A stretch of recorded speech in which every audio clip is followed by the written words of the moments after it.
What's up, Samurai? We brings more Trove. Excuse that I am looking like evil. It's really cold.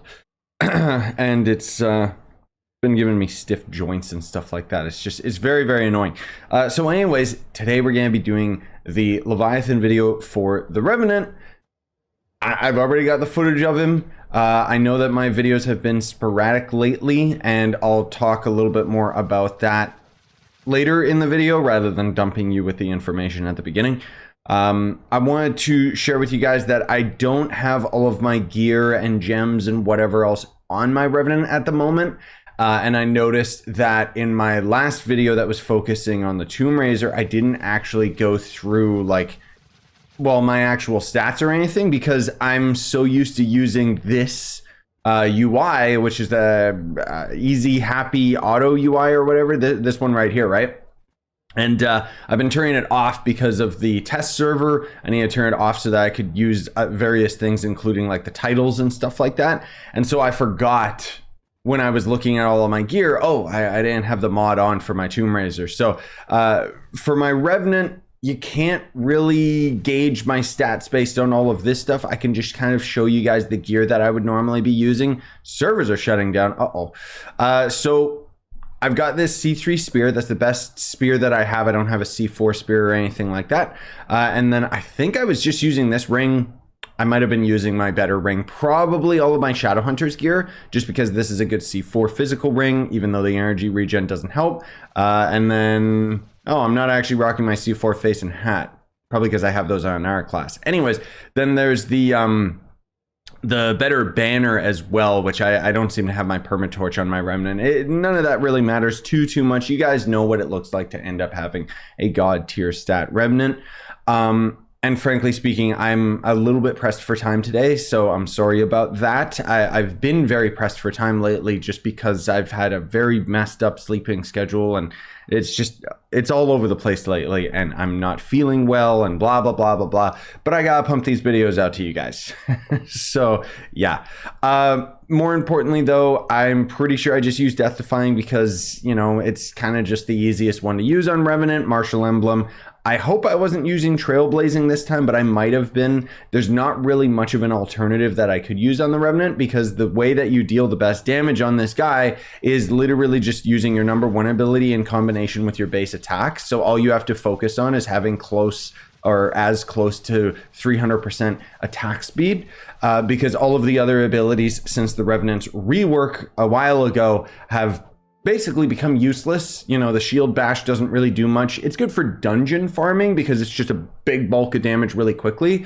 But when you're fighting Leviathans and stuff, overall, the amount of damage that you're going to deal with your spirit spears and your number one or your base attack, is going to end up being much better. I'm also using Scorpius just because it's pretty much the best ally right there. And I think I was using a food item, but I can't really say for certain. I'm sorry. I ended up recording this footage like a couple weeks back. So yeah, here you go. So I just wanted to summarize this first section right here because I actually had to fight multiple Leviathans to get the footage for you guys today.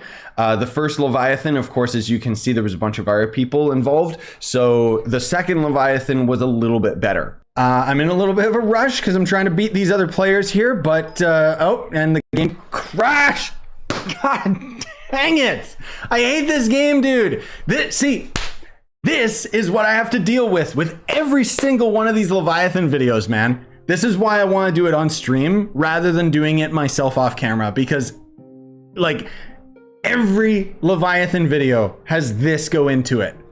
Every single one. It's so infuriating. Okay. And there's my damage, and it's just pathetic. Okay. Kind of expected that. It's not awful. There is another player here, but I don't think they're dealing as much damage as me.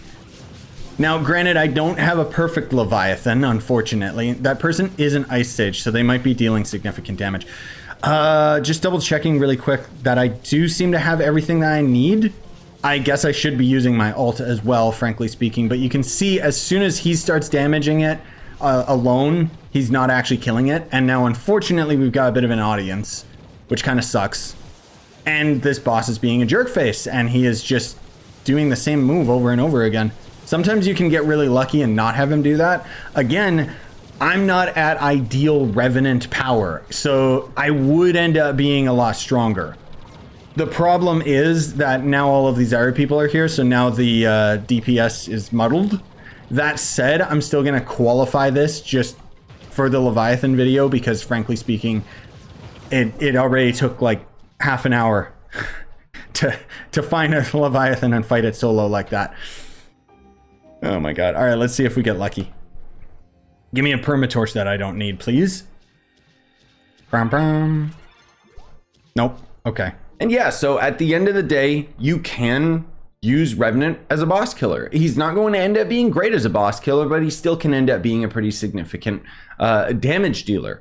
I see a lot of people use Revenants on delves, just because with delves, you know, there's a large group of enemies and the Revenant kind of can really shine there just because the sheer amount of damage that he can do right in front of him very quickly.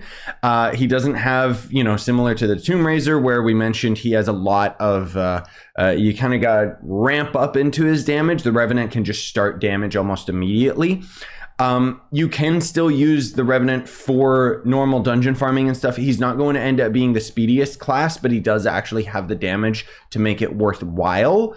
Revenant mains out there, if you want to sound off in your own experiences of, you know, fighting Leviathans and stuff like that, you go right ahead. But I just wanted to have this as a quick video letting you guys know that, yeah, you can definitely use the Revenant. He's a very, very powerful character.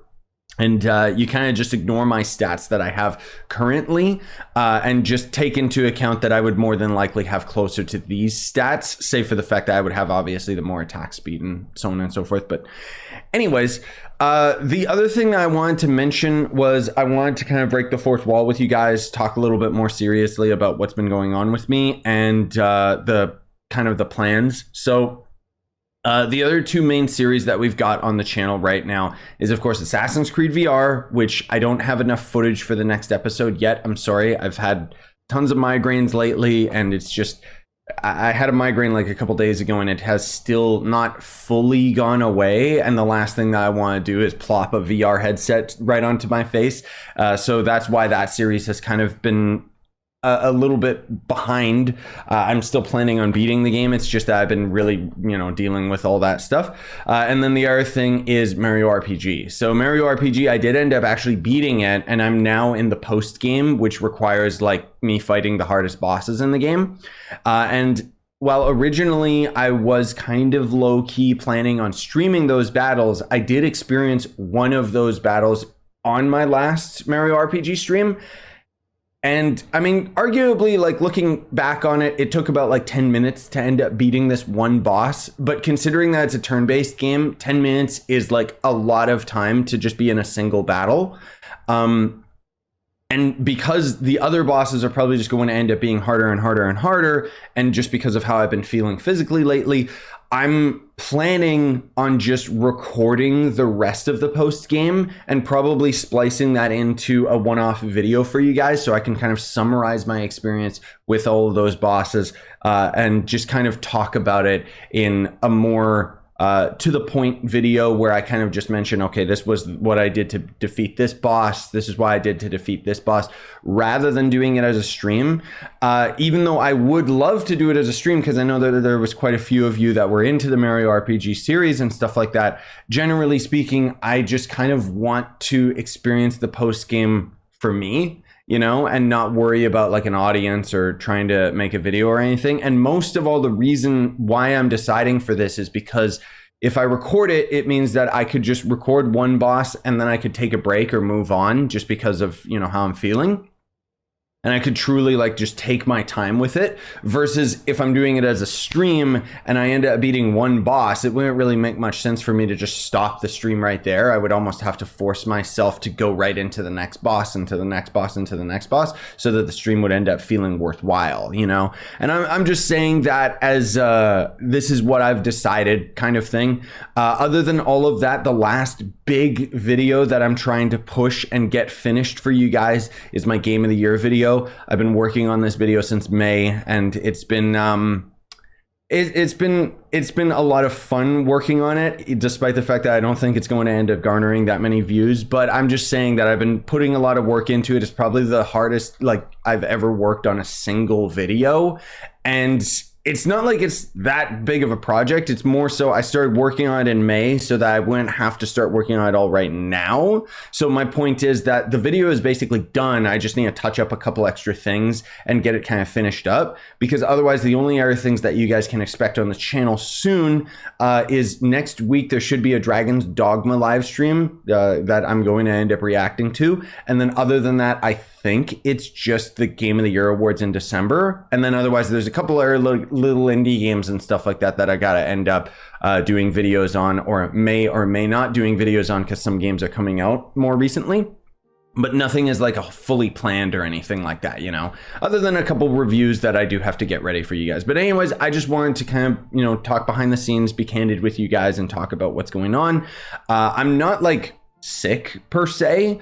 It's just that I've been dealing with a lot of physical issues, not to even imply that that's like, oh, I'm dying or something like that. It's just quite literally, it's been so freaking cold here just all at once, and the weather has really been messing with my body, you know. I don't know if you guys get like that are in colder summits, but basically it's like, you know, my body is a lot more stiff when I'm sleeping, and then I wake up and I'm like, oh man, I got a neck ache and stuff. And even right now, like my hands are really cold.